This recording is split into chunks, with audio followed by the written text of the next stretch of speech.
하나님께서 이스라엘 백성을 출애굽시키신 목적이 오늘 본문에 나와 있습니다. 7절 말씀에서 그 답을 찾아볼 수 있는데요. 7절 말씀에 보시면 너희를 내 백성으로 삼고 나는 너희의 하나님이 되리니 나는 애굽 사람의 무거운 짐 밑에서 너희를 빼낸 너희의 하나님 여호와인 줄 너희가 알지라 했습니다. 하나님께서 출애굽기라고 하는 이런 두꺼운 책을 우리에게 쓰신 목적, 그리고 또 출애굽기라고 하는 책이 쓰여지기까지 하나님께서 정말 이스라엘 백성을 출애굽시키셔서 조상들에게 약속하신 가나안 땅에 들어가게 하신 목적은 7절에 있는 말씀처럼 하나님께서 이스라엘의 하나님이 되시고 이스라엘 백성들은 바로 하나님을 여호와로 삼은 여호와의 백성이 되는 것에 있었습니다. 예수님께서 우리를 구원하신 목적도 거기에 있다라고 말씀드릴 수 있죠. 우리는 예수님으로 인하여서 하나님의 자녀가 되었습니다. 우리는 예수님으로 인하여서 하나님을 나의 하나님, 예수님을 나의 구주, 또 성령님을 우리의 마음속에 모시고 살아갑니다. 그러므로 해서 우리는 그리스도인이라고 하는 그러한 별칭도 얻게 되었고, 또 이 땅을 살아가는 성도로서, 기독교인으로서 살아가는 그런 삶의 정체성도 얻게 되었습니다. 그래서 하나님께서 이스라엘 백성을 출애굽시키셔서 하나님이 이스라엘의 하나님 되시고 이스라엘은 하나님의 백성이 되는 것, 그것이 옛날 구약시대 아주 오래전의 역사에만 적힌 내용이 아니라 오늘 우리는 그와 똑같은 원리로 예수님으로 인하여서 하나님의 백성, 예수님의 사람이 되어지고 우리는 예수님을 나의 구주로, 또 하나님을 나의 하나님으로 고백하는 그러한 사람이 되었습니다. 그래서 디도서 2장 14절에서는 이와 같이 말씀하십니다. 그가 우리를 대신하여 자신을 주심은 모든 율법에서 우리를 속량하시고 우리를 깨끗하게 하사 선한 일을 열심히 하는 자기 백성이 되게 하려 하심이라 했습니다.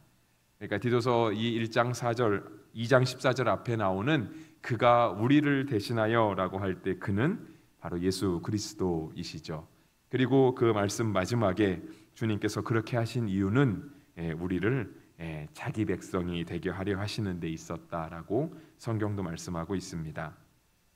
그래서 오늘 본문에는 하나님께서 이스라엘의 하나님이 되시고 또 이스라엘은 하나님의 백성이 되는 그 모습을 이렇게 여러 가지 모습으로 증거하고 있습니다. 그러니까 이제 증명하고 있는데요.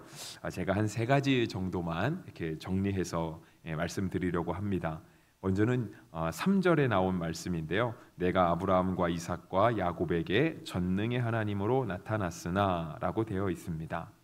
그리고 이런 아브라함과 이삭과 야곱이라고 하는 이 출애굽 사람들이 볼 때는, 그러니까 출애굽의 대상자들이 볼 때는 한참 전의 조상들이거든요. 마치 이스라엘의 기원과 같은 사람들이 바로 아브라함, 또 그의 아들 이삭, 또 그의 아들 야곱이라고 말씀드릴 수 있죠. 그러니까 그 조상들의 이야기를 하고 있는 것입니다. 그래서 8절에도 그 조상들의 이름을 언급하면서 내가 아브라함과 이삭과 야곱에게 주기로 맹세한 땅으로 너희를 인도하고 그 땅을 너희에게 주어 기업을 삼게 하리라 나는 여호와라 하셨다 하라 되어 있습니다. 그러니까 하나님께서 이스라엘 백성들에게 하나님이 되시고 또 이스라엘 백성은 하나님의 백성이 되는 것은 실제로 출애굽의 근본적인 목적이기도 했지만 그것은 예전부터 있었던 하나님과의 이스라엘의 관계를 다시 회복하는 것이었습니다. 먼저 하나님께서는 아브라함에게 나타나셨죠. 우리가 아브라함에게 나타난 하나님의 모습을 잘 알고 있습니다. 창세기 12장에 기록되어 있잖아요.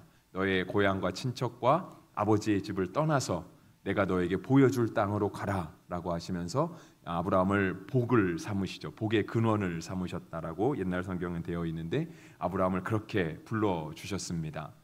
그런데 저는 아브라함이 이렇게 하나님의 말씀을 듣고 정말 아브라함의 하나님 말씀을 들었다라고 하는 것은 하나님을 믿기 시작했다라는 거잖아요. 하나님이 나와 무관하지 않고 내가 이제 하나님의 말씀을 듣고 그 말씀대로 따라 사는 하나님의 백성, 하나님의 사람이 되겠다라고 하는 그 결단으로 내가 지금까지 살던 땅을 떠난 거잖아요.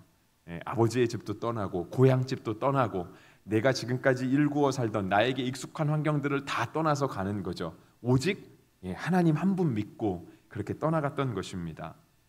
그래서 이 장면에만 봐도 하나님은 분명 아브라함의 하나님이셨습니다. 아브라함은 하나님의 사람이었고요. 그런데 저는 이 아브라함에게 정말 하나님이 아브라함의 하나님, 정말 아브라함은 하나님의 백성 된 것을 보여주는 장면은 저는 창세기 22장에 있다라고 생각을 합니다.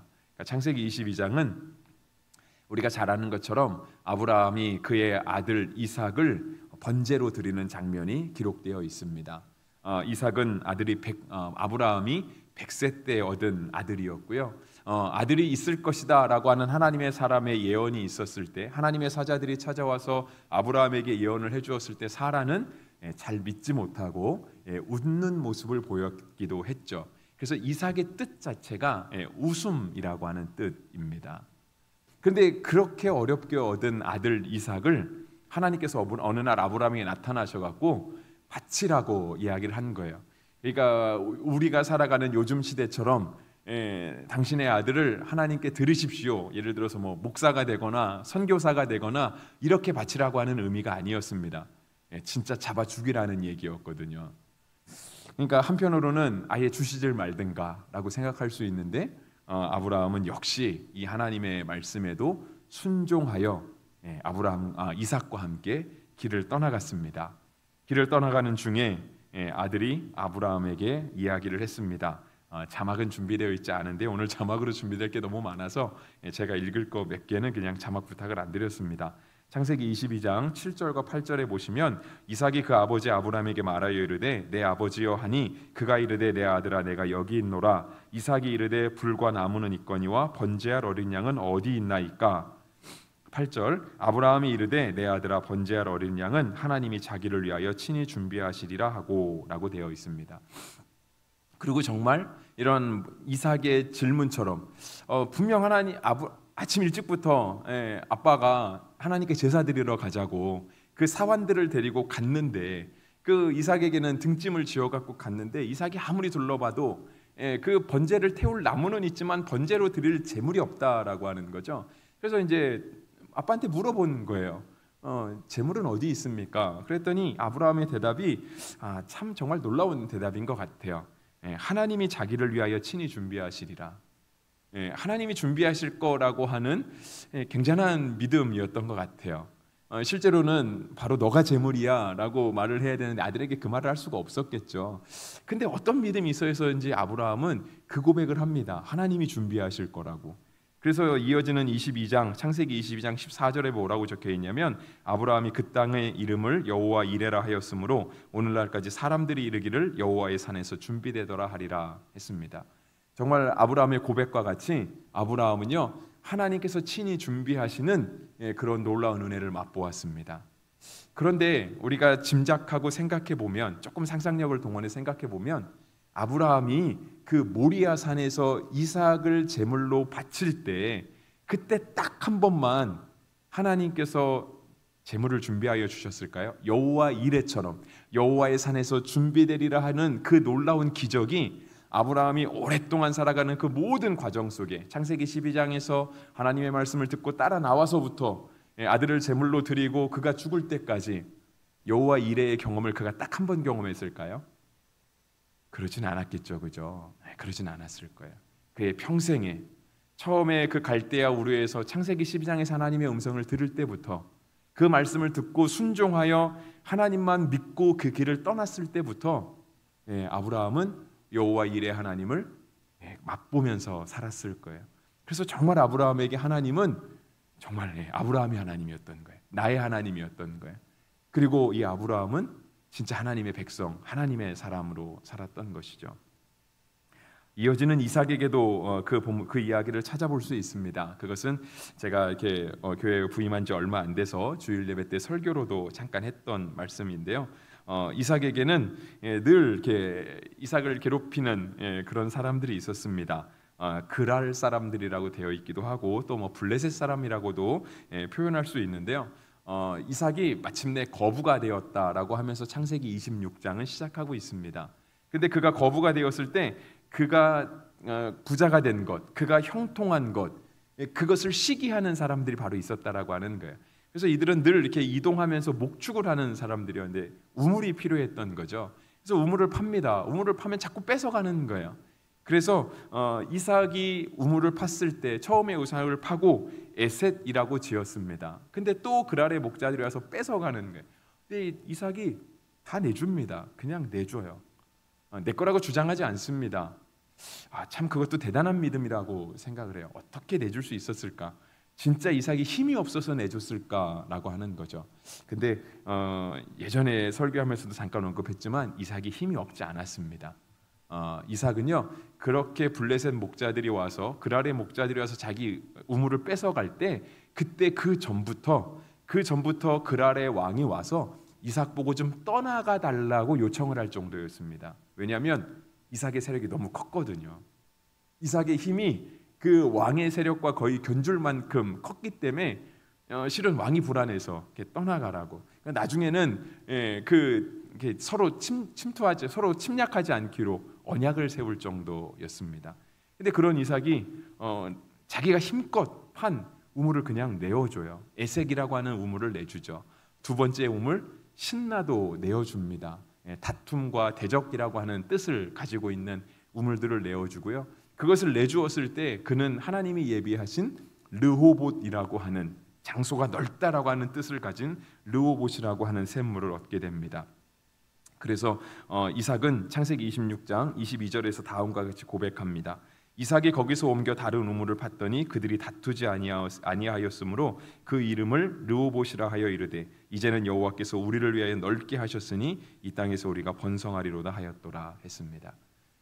르호봇을 주신 분이 누구냐면 하나님이라고 하는 거예요. 하나님께서 우리를 위하여 이 땅을 넓게 하셨다라고 하는 거죠. 하나님이 누구를 위하여 일하실까요? 하나님이 하나님을 알지 못하고 설령 하나님은 알지만 하나님을 섬기지 않고 매일 바알의 우상을 따라가면서 요즘 우리가 새벽 시간에 열왕기 상하를 보면서 계속해서 그러한 이스라엘 역사의 이방신을 섬기는 우상을 숭배하는 모습들을 보는데 하나님이 그렇게 우상을 숭배하고 이방신상을 따라가는 그런 사람들에게 하나님이 땅을 넓게 하여 주시거나 하나님이 그들을 형통케 해주시지 않습니다.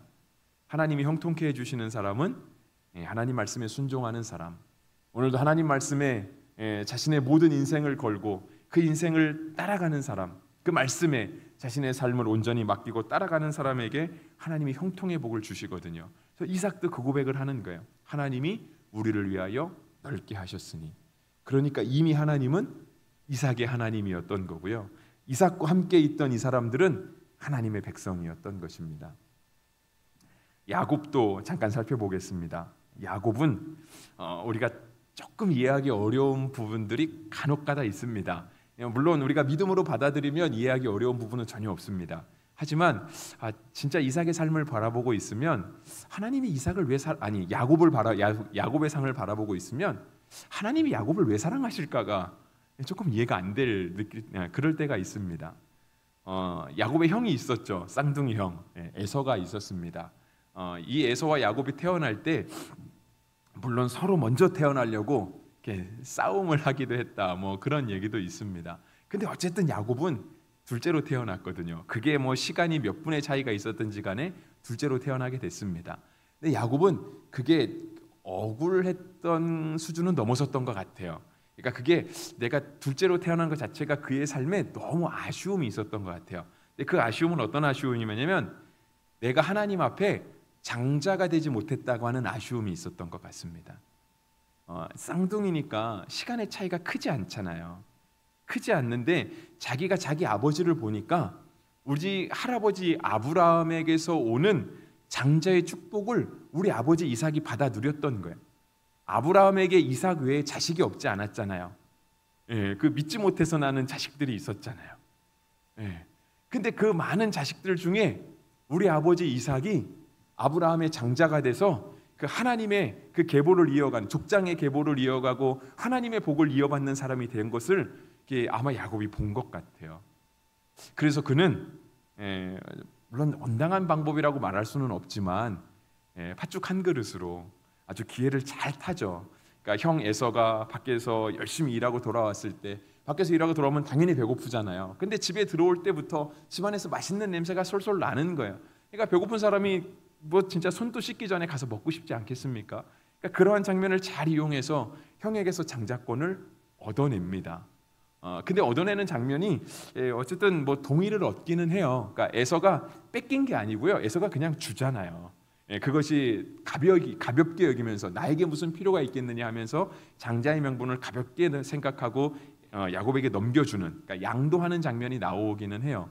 근데 이제 우리가 애매한 건 그거죠. 우리가 거짓말로 아니면 그런 기회를 타서 장자권 뺏어와도 되나라고 하는 것을 깊이 생각해 보면 야곱의 인생이 조금은 애매하지 않나라고 하는 그런 느낌을 받을 때도 있는 것이죠.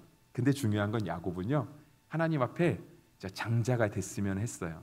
물론 장자가 아니어도 하나님의 백성이라고 하는 사실은 부인할 수 없습니다. 장자가 아니라고 할지라도 하나님을 나의 하나님으로 부를 수 있는 권리는 있습니다.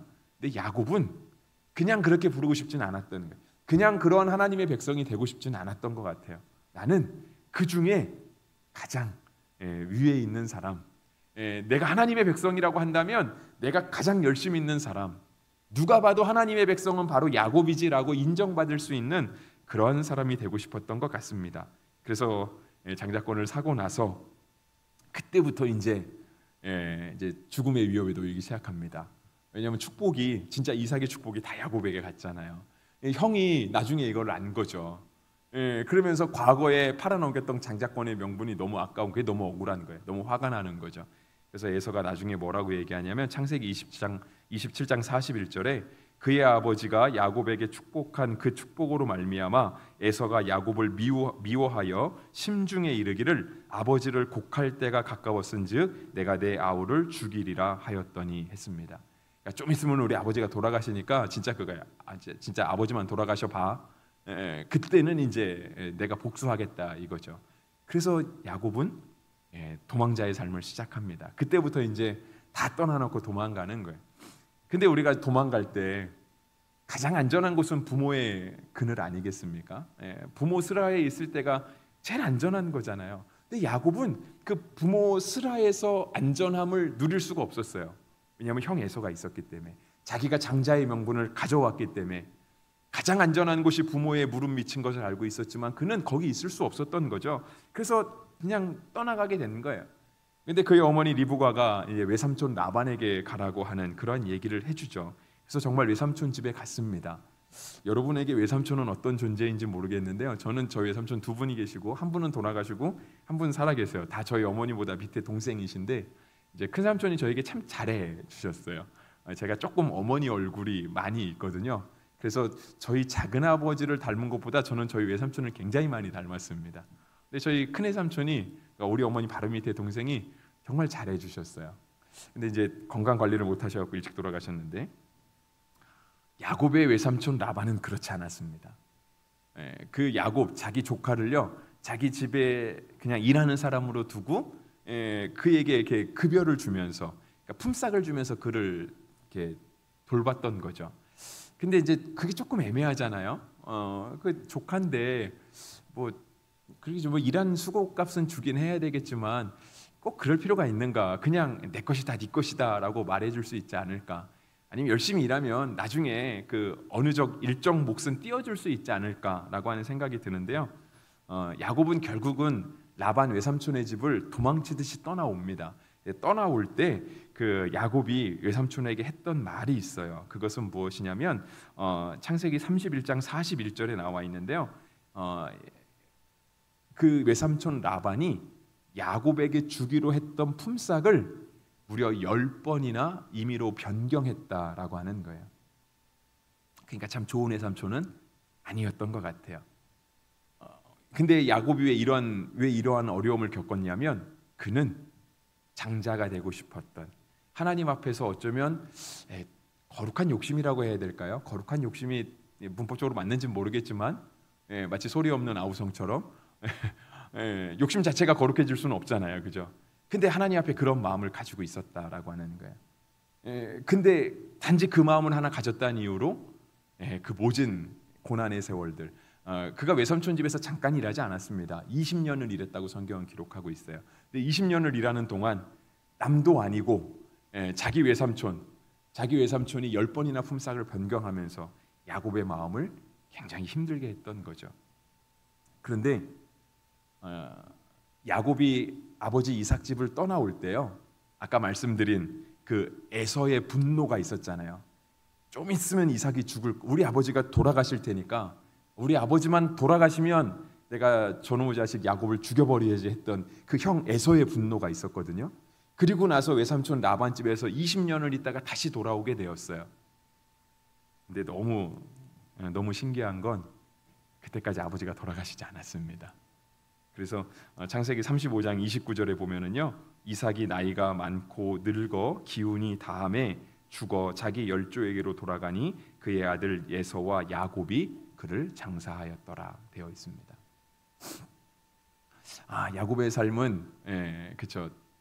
하나님의 백성이 되기로 소망했던 그 하나의 열정 때문에 아버지와의 그 부모와의 20년 세월을 떨어지게 되었고 억울한 삶을 살게 되었거든요. 근데 그는 그만큼 하나님 앞에 하나님의 백성이 되기를, 하나님을 나의 하나님으로 삼기를 굉장히 소원했다라고 하는 것입니다. 그래서 오늘 본문 가운데 하나님께서 이스라엘 백성들을 출애굽시키시는 이유는요, 바로 여기에 있어요. 이스라엘 백성들이 물론 고생하죠. 이방 땅에 와갖고 400년 동안 종살이하는 모습이 하나님 마음에도 아프기는 굉장히 아프실 것 같아요. 그리고 그들이 하나님의 이름을 잃어버리고 살잖아요. 우리가 이제 지난주에 기도했으니까 그 지난주에 2주 전에요, 모세가 하나님의 소명을 듣고 와서 바로에게 갑니다. 바로에게 가서 내 백성을 보내라. 하나님이 말씀하십니다. 이 백성을 보내라고. 그랬더니 바로가 듣고 나서 너네가 게을러서 그렇지, 그러니까 벽돌 똑같이 굽는데 이제는 예전처럼 짚을 주지 않겠다. 짚도 너희가 알아서 구하면서 매일 생산해야 되는 벽돌에 똑같은 양을 생산해내라. 바로가 그렇게 얘기를 합니다. 그런데 안 그래도 힘든 노동자의 삶 속에서 노동의 여건이 허락되지 않았는데 예전과 똑같은 생산량을 만들어내는 것은 쉬운 일이 아니잖아요. 하루 이틀이야 만들어낼 수 있겠죠. 죽을 똥살똥 일해서. 근데 그렇게 일상을 살아야 된다라고 한다면 사실상 그것은 불가능한 일이겠죠, 그죠? 그래서 나중에는요, 벽돌의 생산량을 맞춰내질 못해요. 그랬더니 이 바로의 종들이 와서요, 이스라엘 사람들 막 때리는 거예요. 막 때리니까 이스라엘 사람들, 매맞은 이스라엘 백성들이 결국은 바로를 찾아갑니다. 바로를 찾아가서 했던 말이 그거잖아요. 우리는 당신의 종이라고. 우리는 하나님의 백성이라고 얘기하지 않아요. 우리가 바로 당신의 백성 아닙니까? 우리가 당신을 위해서 일해주고 있는데 당신들의 그 수하에 있는 사람이 우리를 때리는 게 말이 됩니까?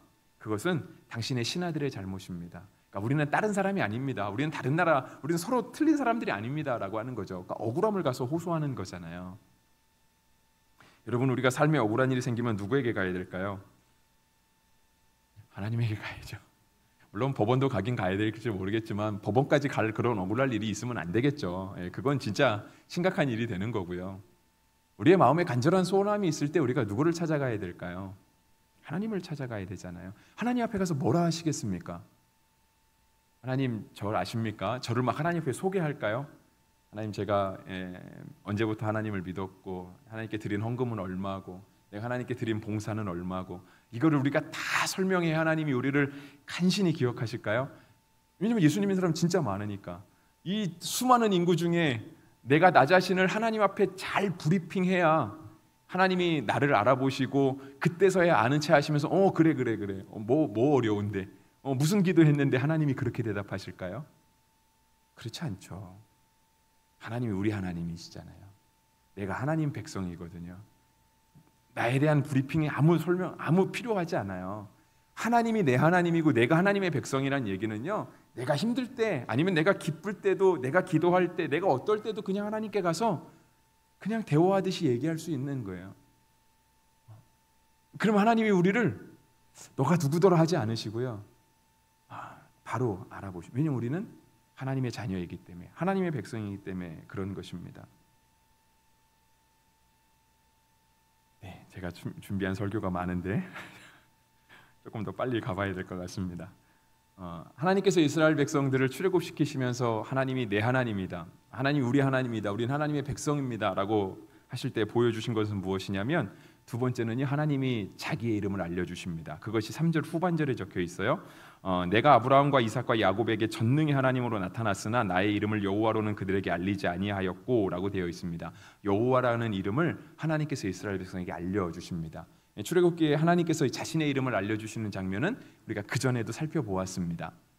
그런데 하나님이 그 전 아브라함과 이삭과 야곱에게 말씀하시지 않으셨던 이름, 그 이름을 이제는 출애굽하시면서, 근데 출애굽의 목적은 뭐였냐면 하나님이 이스라엘의 하나님, 이스라엘은 하나님의 백성, 이거를 만들기 위해서 하나님이 지금까지는 소개하지 않으셨던 하나님의 이름을 소개하고 계신다라고 하는 거예요.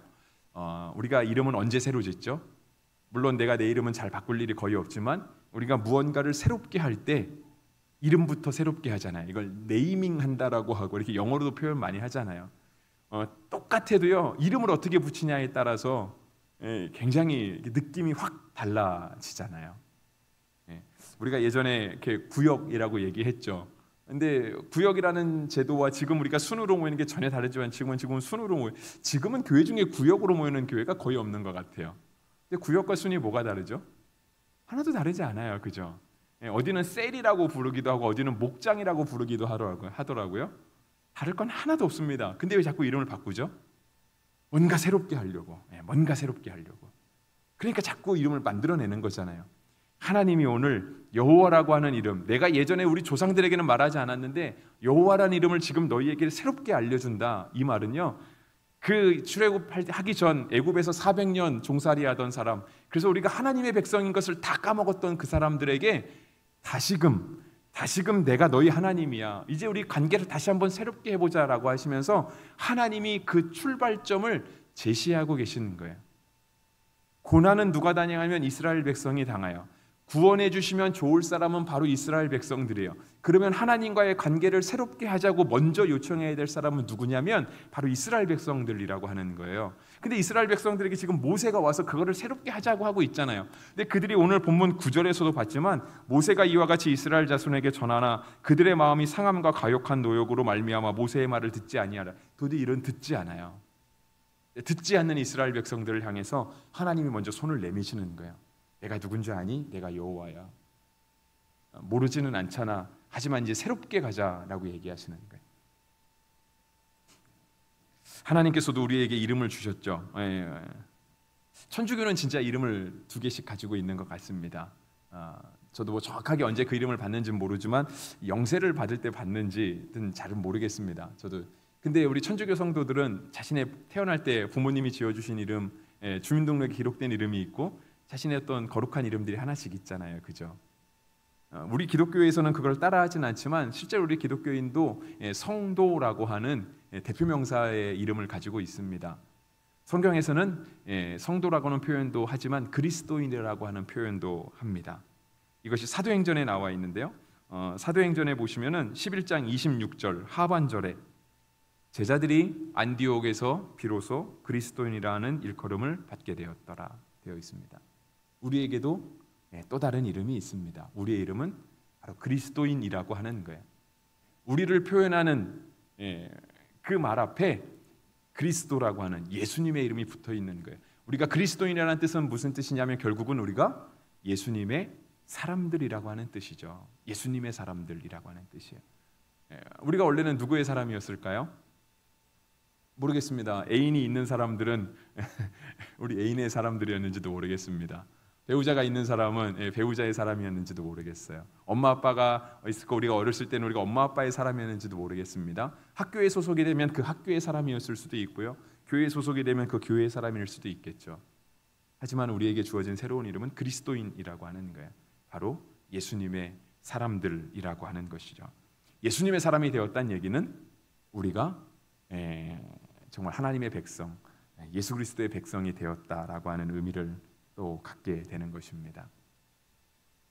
하나님께서 이스라엘 백성을 출애굽시키시면서 그들의 하나님, 이스라엘의 하나님, 이스라엘은 나의 백성으로 만드실 때 하나님이 보여주신 것은 무엇이냐면 언약을 이루시는 하나님으로 말씀하십니다. 하나님께서 이제 언약을 기억하셨다라고 얘기하는데요. 5절 끝에 나와 있죠. 이스라엘 자손의 신음소리를 듣고 내가 나의 언약을 기억하노라 했습니다. 이 언약은요, 창세기의 아브라함 때부터 주어지던 언약이었습니다. 아브라함이 하나님 말씀을 듣고 하나님이 보여줄 그 땅, 근데 실제로 보여주시지는 않았거든요. 그냥 가라고 했으니까 갔을 뿐이지. 그 땅을 향해 가고 있을 때부터 하나님께서는 이스라엘 아브라함에게 주시고자 하는 땅이 있었습니다. 그 땅이 어디였는지 창세기 17장 7절과 8절은 이와 같이 말씀하십니다. 내가 내 언약을 나와 너 및 내 대대 후손 사이에 세워서 영원한 언약을 삼고 너와 내 후손의 하나님이 되리라. 내가 너와 내 후손에게 내가 거류하는 이 땅 곧 가나안 온 땅을 주어 영원한 기업이 되게 하고 나는 그들의 하나님이 되리라 했습니다. 하나님께서 아브라함을 부르실 때부터요, 아브라함에게 하신 약속이 그거였어요. 땅 줄게.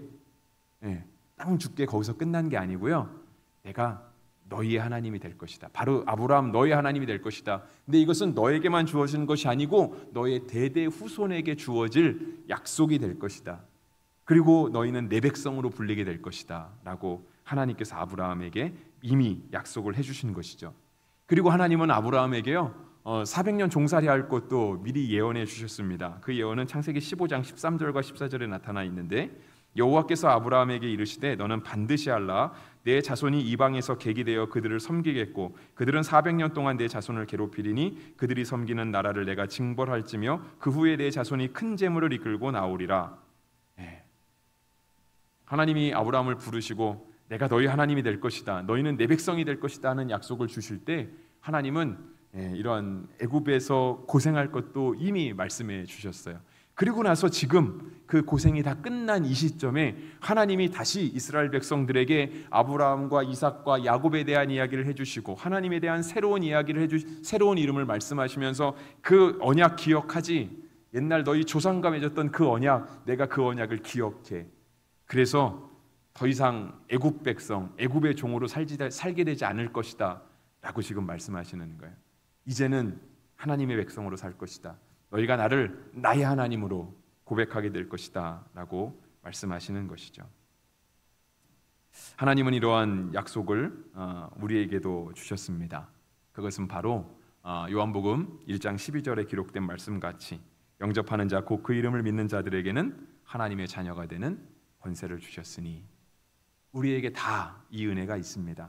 이 출애굽할 때 이 사람들에게만 있는 게 아니고요, 오늘 2024년을 살아가는 우리에게도 똑같은 하나님의 은혜가 있습니다. 요한복음 1장 12절은 그렇게 얘기하잖아요. 하나님의 자녀가 되는 권세를 주셨다라고 얘기를 하잖아요. 새번역과 공동번역에서는요 하나님의 자녀가 되는 특권, 하나님의 자녀가 되는 자격을 주셨다라고 이야기하고 있습니다. 그래서 우리는 예수님을 영접함으로 하나님과의 관계가 이제는 나의 하나님, 예수님이 나의 예수님, 이게 되는 거예요. 그래서 하나님 앞에 와서 아까 말씀드린 것처럼 나 자신을 길게 설명하지 않아도 돼요. 하나님이 우리의 삶에 꼭 찾아와 주십시오. 하나님 내 삶이 어떤가 좀 봐주십시오. 그렇게 하지 않아도 돼요. 주님이 우리를 모르지 않으시거든요.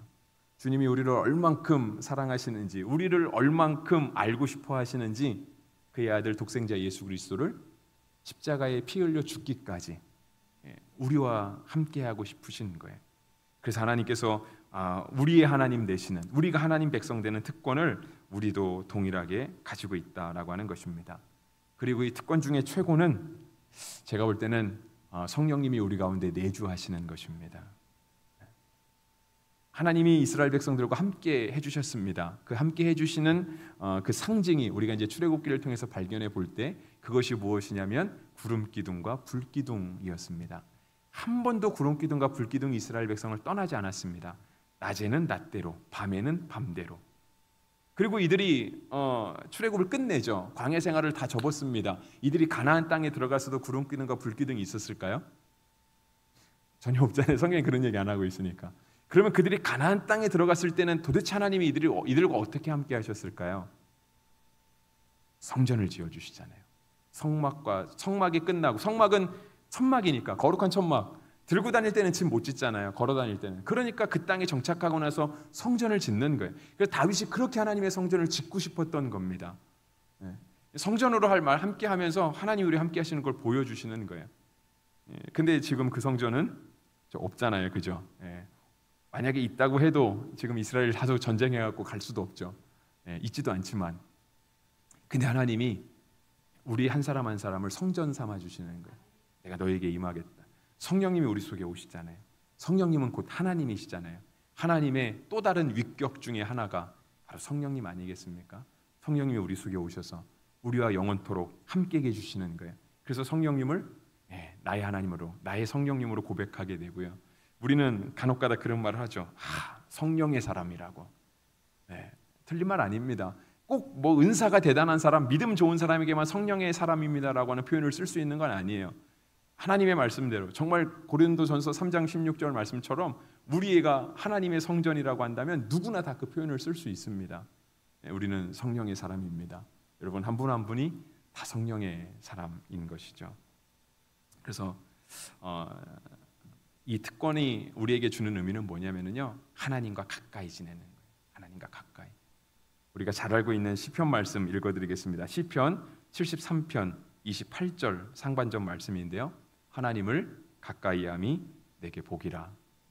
성령님이 우리 가운데 있는 게 복입니다. 하나님을 우리가 나의 하나님으로 고백하고 예수님을 나의 예수님으로 고백할 수 있는 게 복입니다. 하나님을 가까이 하는 거거든요. 그래서 우리에게 익숙한 말씀 시편 84편 10절도 이와 같이 말씀하십니다.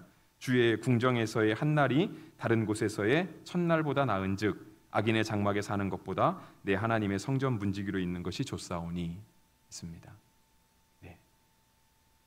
그리고 시편 27편 4절, 제가 요거 자막이 왜 안 되냐면 제가 마지막에 예배 시간 15분 전에 제가 자막 수정을 요청드려갖고 자막이 없는 건데요, 제가 이 말씀을 추가해서 그렇습니다. 27편 4절 말씀에 뭐라고 되어 있냐면 우리 같이 한번 읽어보겠습니다. 시작. 내가 여호와께 바라는 한 가지 일 그것을 구하리니 곧 내가 내 평생에 여호와의 집에 살면서 여호와의 아름다움을 바라보며 그의 성전에서 사모하는 것이라. 아멘.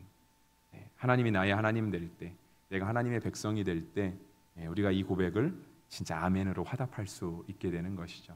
이 말이 얼마나 진심이 담긴 말인지, 이 말이 어떤 가치를 가지고 있는지를 비로소 깨닫게 되는 것입니다. 그래서 우리가 신앙생활을 할 때마다 정말 우리가 이 특권을 누리고 살게 되기를 간절히 바랍니다. 하나님이 멀리 계시지 않고요, 하나님이 가까이 계세요.